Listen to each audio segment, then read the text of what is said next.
चलिए दोस्तों, एक बार फिर से हाजिर हैं अपने YouTube चैनल विज्ञान क्लासेस में। चलिए आज हम लोग जो है कक्षा 10 फिजिक्स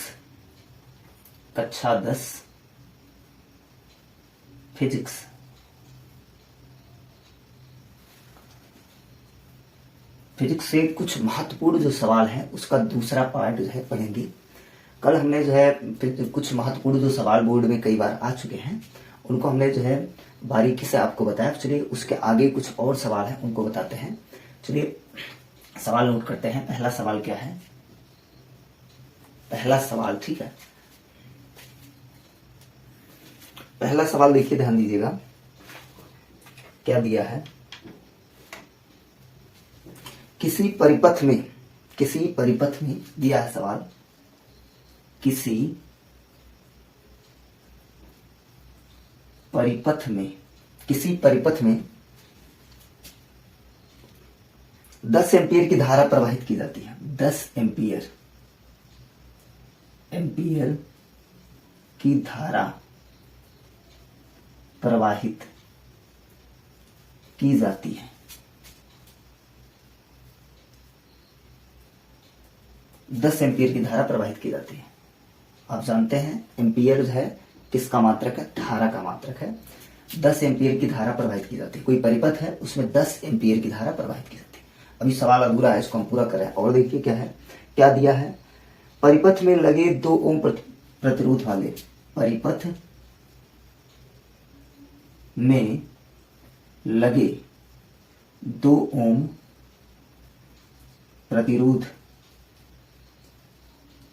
प्रतिरोध वाले, देखिए परिपथ में 2 ओम का प्रतिरोध लग रहा है। प्रतिरोध आप जानते हैं प्रतिरोध का मात्रक क्या होता है? ओम। प्रतिरोध का मात्रक ओम होता है। प्रतिरोध को हम लोग जो है कैपिटल आर से प्रदर्शित करते हैं, ठीक है। 2 ओम प्रतिरोध वाले चालक में प्रति सेकंड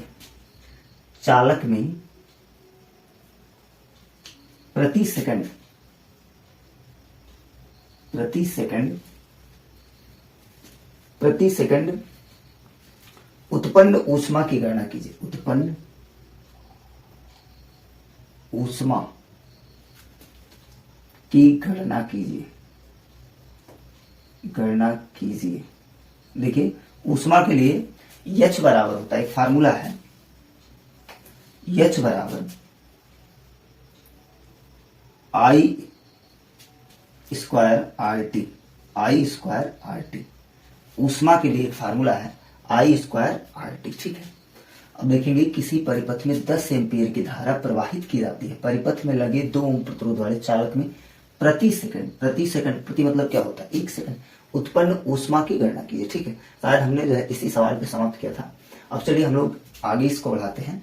अब देख लेते हैं कि क्या क्या दिया गया है। तो दिया क्या गया है, देखें एम्पीयर को हम लोग देख के जान सकते हैं कि क्या दिया है। यानी I बराबर दिया है 10 एम्पीयर, I बराबर 10 एम्पीयर, ठीक है। उसके बाद में परिपथ में लगे 2 ओम, यानी R बराबर दे दिया है 2 ओम, R बराबर 2 ओम प्रति सेकंड, मतलब T बराबर हो गया 1।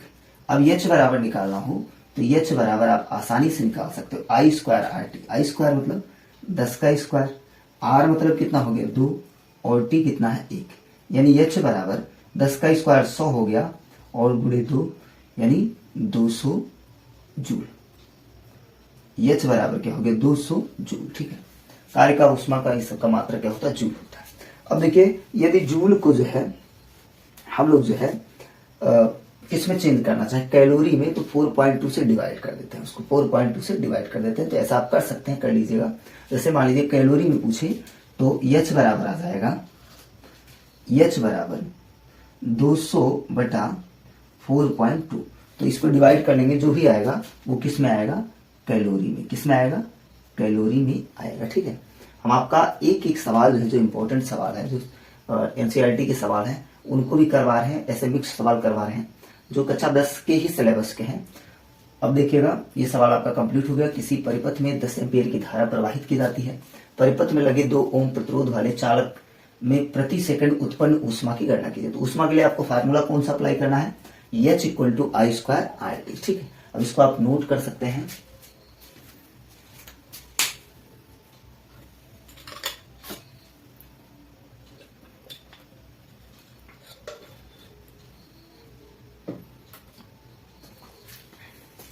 चलिए अगले सवाल की तरफ चलते हैं। अगला सवाल क्या है?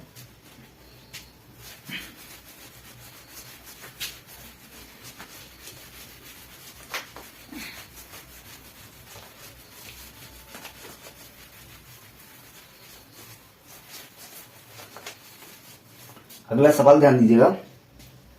अगला सवाल है,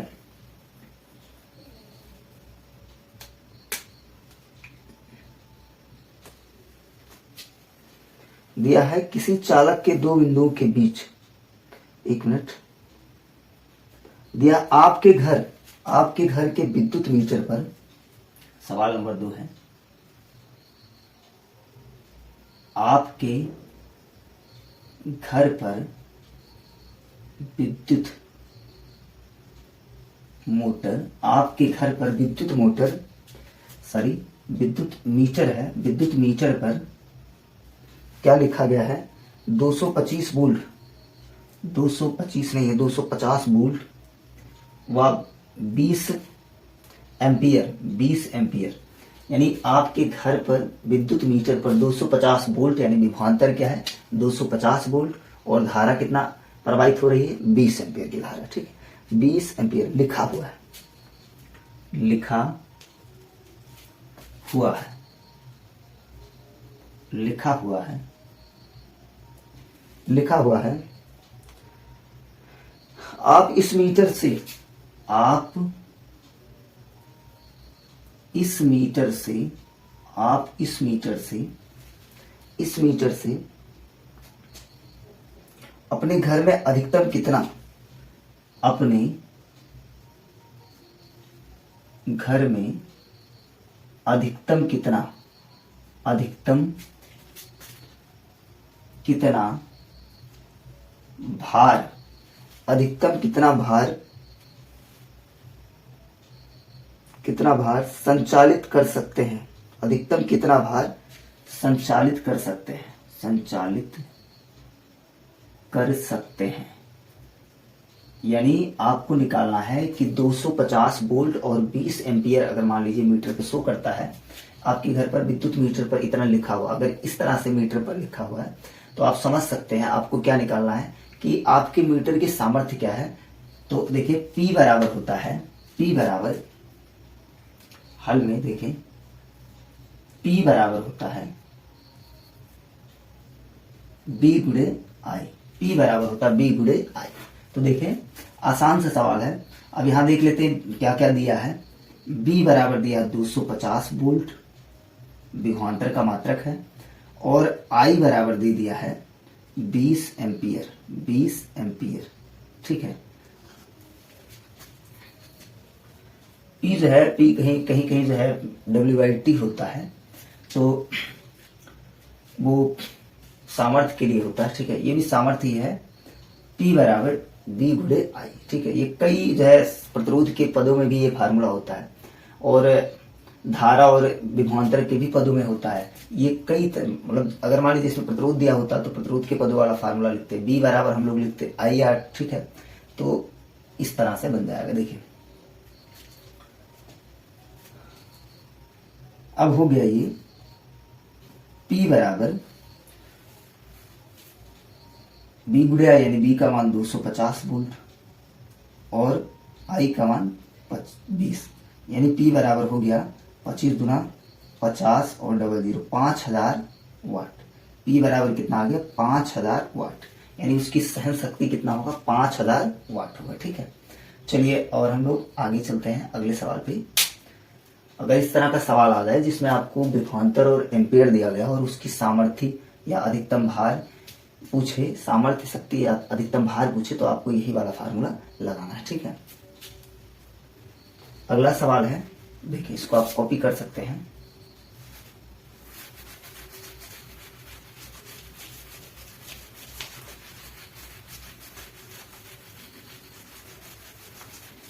अगला सवाल ध्यान देंगे।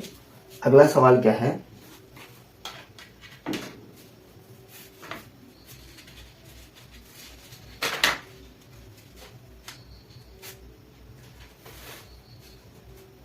देखेंगे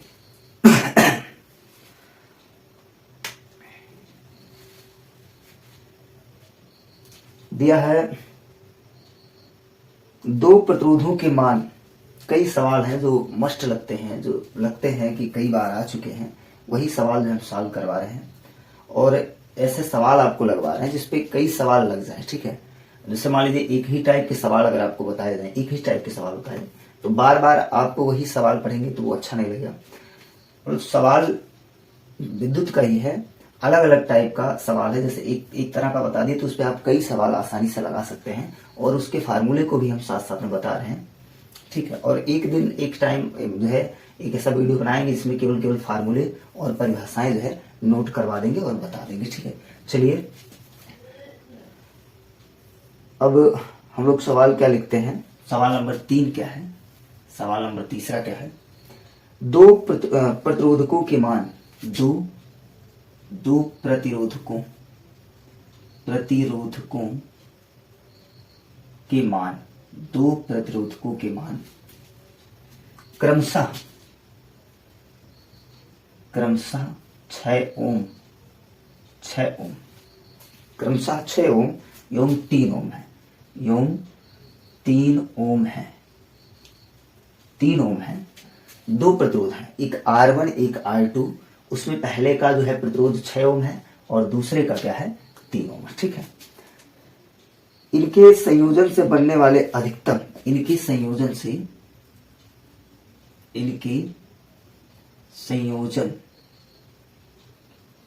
बनने वाले अधिकतम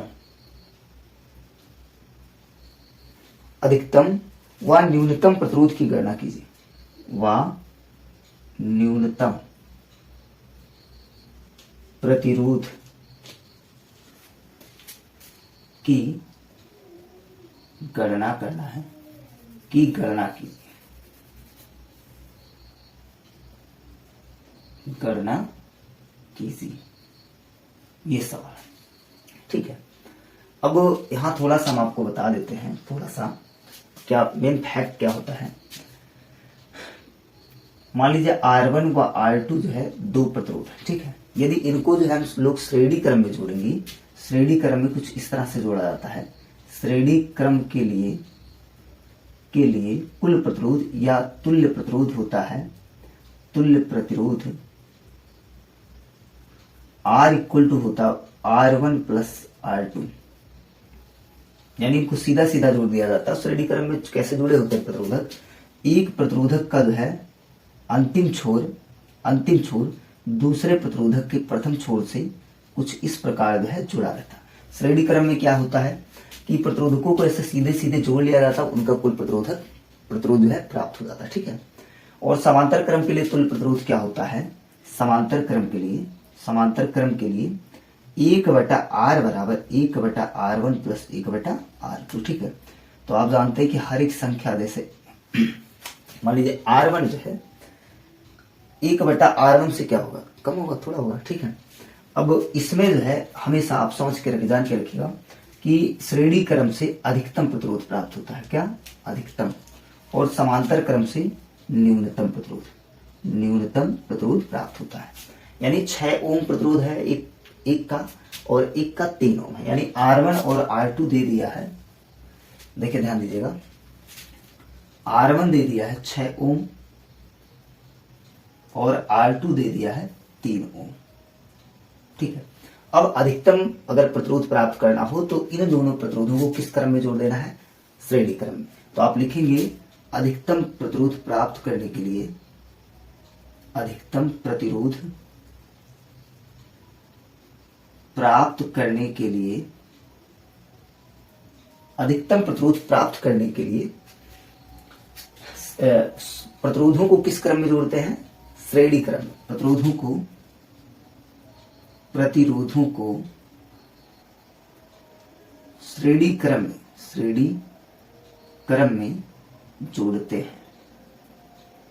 कहीं कहीं देखिए ये दिया रहता है कि 6 ओम है और 3 ओम है, और इनको किस प्रकार जोड़ा जाए कि उनका प्रतिरोधक जो है 4 ओम और 10 ओम आए, इस तरह से कुछ दे देगा आपको सवाल।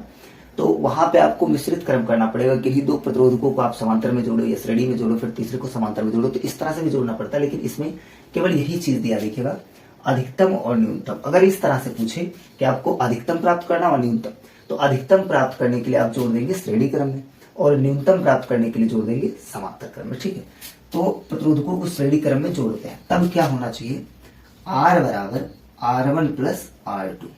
तो यानी R बराबर देखिएगा, R1 कितना 6 ओम और R2 कितना है, R2 है 3 ओम, 3 ओम, यानी टोटल हो गया 9 ओम। टोटल कितना ओम हो गया, 9 ओम हो गया। अब चलिए दूसरा कैसे जोड़ते हैं।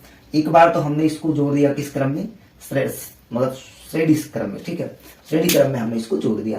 फिर मिल रहा है हमको कितना, 9। और हमने कहा कि अगर कम से कम प्रतिरोध प्राप्त करना हो तो उसको कैसे जोड़ दिया जाए, समांतर क्रम में। ठीक है, तो चलिए फिर से इन्हीं को R1 व R2 को यानी 6 और 3 ओम प्रतिरोध को पुनः देखिए, ध्यान देंगे, पुनः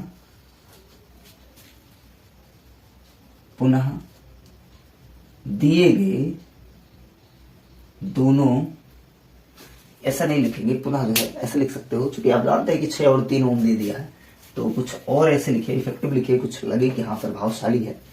तो आप लिखिएगा न्यूनतम प्रतिरोध प्राप्त करने के लिए, न्यूनतम प्रतिरोध प्राप्त करने के लिए प्रतिरोधों को समांतर क्रम में जोड़ते हैं, समांतर क्रम में जोड़ते हैं। न्यूनतम प्रतिरोध प्राप्त करने के लिए प्रतिरोधों को समांतर क्रम में जोड़ते हैं। तो समांतर क्रम में आप कैसे जोड़ेंगे, चलिए बार बार जो है अंडरलाइन कर देते हैं, आदत सी पड़ गई है। तो चलिए आप जानते हैं कि जो आदत होता है जल्दी छूटता नहीं। बोर्ड पे जैसे मान लीजिए अपने सेंटर पे पढ़ाते हैं, तो बोर्ड पे वहां क्या होता है कि वो बोर्ड भी हमारा वो बहुत ज्यादा केवल जो है छोटा बोर्ड है, इससे थोड़ा सा बड़ा होगा, तो उस पर भी बड़े बड़े सवाल में से मान लीजिए मैथ के हो गया, फिजिक्स के हो गया, बड़े बड़े सवाल लगाना पड़ता है। तो बार बार जो है बाउंड्री करके लगाना पड़ता है। ये बोर्ड तो चेंज करने वाले हैं, संडे तक जो है इसको चेंज कर देंगे।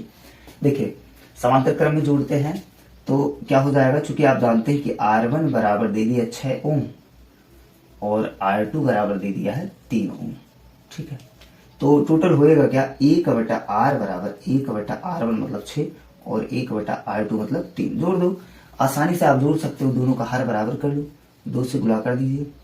तो 1/R बराबर 1 धन 2/6, 1 और ये 2, यानी 1/R बराबर 2 3 3/6, यानी R बराबर हो जाएगा, R बराबर 6/3, 3 दूना 6, यानी R बराबर 2 ओम। कितने ओम, 2 ओम। अब देखिए दोनों में यदि हम कंपेयर करते हैं इसमें, तो ये 9 ओम है और ये 2 ओम है, यानी ज्यादा कौन है, 9 ओम ज्यादा। और हमने इसको जोड़ा किस तरह से था, हमने इसको जोड़ा था श्रेणी क्रम में। यानी अगर हम प्रतिरोधों को श्रेणी क्रम में जोड़ देते हैं, उन्हीं एक ही प्रकार के प्रतिरोध, ऐसा नहीं कि यहाँ 6 ओम दे, यहाँ 3 ओम और यहाँ 1 ओम दे दे, या फिर और भी दे दे कुछ, तो उन्हीं प्रतिरोधों को यदि समांतर क्रम में आप जोड़ते हैं तो न्यूनतम प्रतिरोध प्राप्त होगा, और श्रेणी क्रम में जोड़ते हैं तो आपको अधिकतम प्राप्त होगा। ठीक है, अधिकतम प्रतिरोध प्राप्त होगा। तो इस तरह के भी सवाल जो है काफी इंपॉर्टेंट होते हैं। ये मत सोच के चलिएगा कि मतलब ऐसे आपू चापू जो है पढ़ा दिया जा रहा है, तो ऐसा कुछ नहीं है भैया। यहाँ पे जो हम आपको केवल जो इम्पोर्टेंट सवाल है उन्हीं न्यूमेरिकल्स को करवा रहे हैं। इसके बाद न्यूमेरिकल के बाद कुछ मतलब लगभग 1 घंटे का वीडियो आपका रहेगा, उसमें केवल पूरे फिजिक्स में जो मात्रक है मात्रक बताएंगे, और उनका मतलब जैसे मान लीजिए मात्रकों का एमकेएस पद्धति या सीजीएस पद्धति में सारा मात्रक बताएंगे। उसके बाद उन मात्रकों से संबंधित जो है फार्मूले हैं या कहाँ पे यूज किए जाते हैं वो चीजें हम आपको बताएंगे। ठीक है, तो ये चीज आप कॉपी कर सकते हो। इसके बाद अगला सवाल बताते हैं।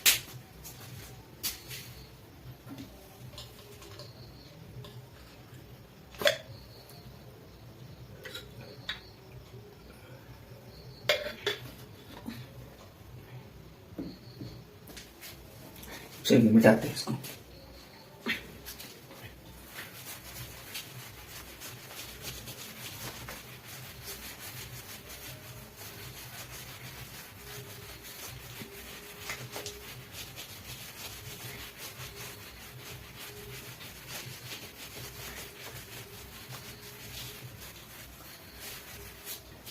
यदि आप अभी से रेगुलर 5-5, 10-10 क्वेश्चन जो है 10-10 प्रश्नों को हल करते हैं, तो जब तक आपका बोर्ड का पेपर आएगा तब तक आपका आसानी से जो है पूरा फिजिक्स के जितने भी न्यूमेरिकल सारे कंप्लीट हो जाएंगे, ठीक है। और मैथ का जो है हम हफ्ते हफ्ते में लेके आते रहते हैं।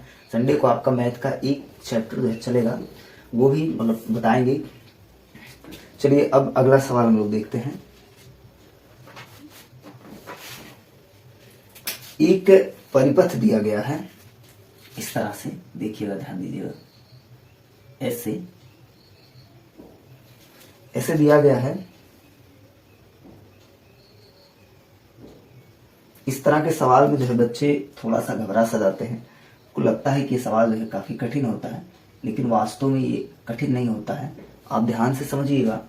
ये श्रेणी क्रम में हमने आपको बताया था कि श्रेणी क्रम में जो प्रतिरोध होते हैं वो आगे पीछे ऐसे इस तरह से कुछ इस तरह से जुड़े रहते हैं।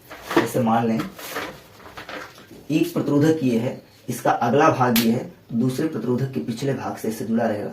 फिर दूसरा एक तीसरा जो है इसके अगले भाग में तीसरे का लास्ट छोर जुड़ा रहेगा। तो ऐसे आगे पीछे जुड़ते चले जाते हैं, ठीक है।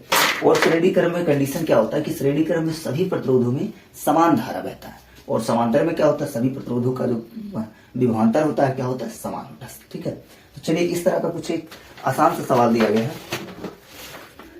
और देखिए ये ए है, ठीक, उसके बाद में बी यहां पे है, बी यहां पे है, और इसमें जो है 3 ओम का प्रतिरोध है, 3 ओम का प्रतिरोधक है, और ये आर है, और उसके बाद में ये 4 ओम का प्रतिरोध है। यहां नीचे जो दिया है आई बराबर 1.5 एम्पियर के लिए जो है ए शब्द यूज कर दे रहे हैं, और इतने के लिए जो है विभवांतर दिया है 3.0 वोल्ट, ठीक है। अब इसमें देखिए पूछ क्या सकता है, आर पूछ सकता है, और क्या पूछेगा, आर पूछ सकता है, या फिर टोटल सबका जो है टोटल का पूछ सकता है, क्या तुल्य प्रतिरोध पूछ सकता है। अब इसमें देखिए क्वेश्चन क्या था, क्वेश्चन हमने जो है चित्र ऊपर बना दिया। अभी इसका क्वेश्चन यहाँ नीचे लिख देते हैं। दिए गए परिपथ में 1 एम्पियर 1.5 एम्पियर की धारा प्रवाहित हो रही है, निम्न को ज्ञात कीजिए। देखिए दिए गए परिपथ में जो है 1.5 एम्पियर की धारा बहती है, एम्पियर की धारा बहती है, निम्न को ज्ञात कीजिए, निम्न को ज्ञात करो, ठीक है। तो इसमें देखिए दिया क्या है, पहला क्या दिया है, पहला इधर दिया है, क्या ज्ञात करना आपको, प्रतिरोध आर का मान, प्रतिरोध आर का मान, ये आपको ज्ञात करना, प्रतिरोध आर का मान। या साइड में देखिए हम हल कर दे रहे हैं, यहां पे लिख दे रहे हैं हल, कैसे सॉल्व करेंगे, प्रतिरोध आर का मान निकालना। अब यहां तक के लिए आप देखिए बी का मान कितना है, 3 वोल्ट, यहां तक के लिए आप देखिए बी का मान कितना है। तो आर प्रतिरोध के लिए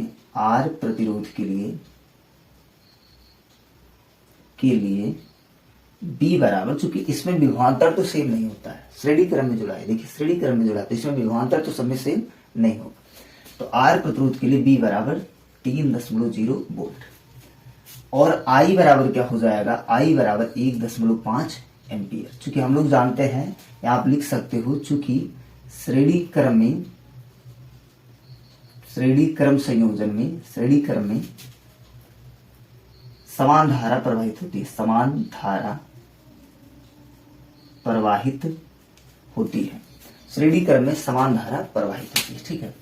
अब देखें ओम का नियम क्या है। ओम के नियम से हमने एक जो है फार्मूला बताया था पहले भी, बी बराबर होता है आई गुणे आर। बी बराबर क्या होता है, आई गुणे आर, यानी आर निकालना तो आर बराबर हो जाएगा बी बटा आई। आर बराबर हो गया, बी कितना दिया है 3.0 वोल्ट, और ये दिया 1.5, तो दशमलव से दशमलव कट कर दो, 15 दूनी 30, यानी 2 ओम का प्रतिरोध जो है यहाँ पे होना चाहिए, 2 ओम का प्रतिरोध होना चाहिए, ठीक है। कितने ओम का, 2 ओम का प्रतिरोध होना चाहिए। अब चलिए दूसरा वाला क्या दिया है, पहला वाला तो क्लियर हो गया, ये चौथा सवाल था, सवाल नंबर 4 था। दूसरा वाला क्या है, इसको आप चाहो तो नोट कर सकते हो। दूसरा वाला क्या था, दूसरा वाला है ए व बी के बीच विभवांतर। ए आसान है, काफी आसान। ए व बी के बीच जो है विभवांतर, ए व बी के बीच विभवांतर, ठीक है। आपको ए व बी के बीच विभवांतर निकालना है। तो चलिए ये चीज जो है मिटा देते हैं और ए व बी के बीच विभवांतर निकालते हैं। देखिएगा यहां भी निकाला जा सकता है, आराम से निकल जाएगा। तो पहले ए व बी के बीच का कुल प्रतिरोध हम लोग निकाल लेते हैं। ए व बी के बीच का कुल प्रतिरोध, और हम लोग के पास धारा है तो विभवांतर आराम से निकल जाएगा। तो लिखेंगे हल में ए व बी के बीच का कुल प्रतिरोध, तो किस क्रम में जुड़ा है, श्रेणी क्रम में जुड़ा है। तो R बराबर हो जाएगा सीधा R1 plus R2 plus R3, 3 प्रतिरोध है, सो हमने R3 तक लिखा। अब R बराबर हो गया, R1 कितना है 3 ओम, 2 ओम और फिर 4 ओम। तो 3 और 4 7, देखिए 3 2 5 4 9, R बराबर हो गया 9 ओम। कुल प्रतिरोध कितना आया 9 ओम। अब आसानी से निकाल सकते हो, यहां पे इसको मिटाते हैं।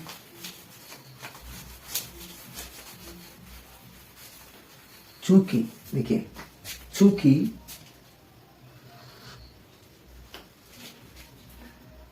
R बराबर 9 ओम और I बराबर 1.5 एम्पियर, तब जो है B बराबर हो जाएगा, B बराबर IR होता भी है, B बराबर IR होगा भी ओम के नियम के अनुसार। B बराबर क्या होता है IR, ओम के नियम के अनुसार जो है B बराबर होगा IR, ठीक है। तो B बराबर हो जाएगा, I कितना है 1.5 और R कितना है 9, 15 135 यानी 13.5। B क्या है विभवांतर है, तो यहां लिख देंगे क्या वोल्ट। ये आंसर आ गया, ठीक है। 13.5 वोल्ट हो गया। इसको आप नोट कर सकते हो इस आंसर को।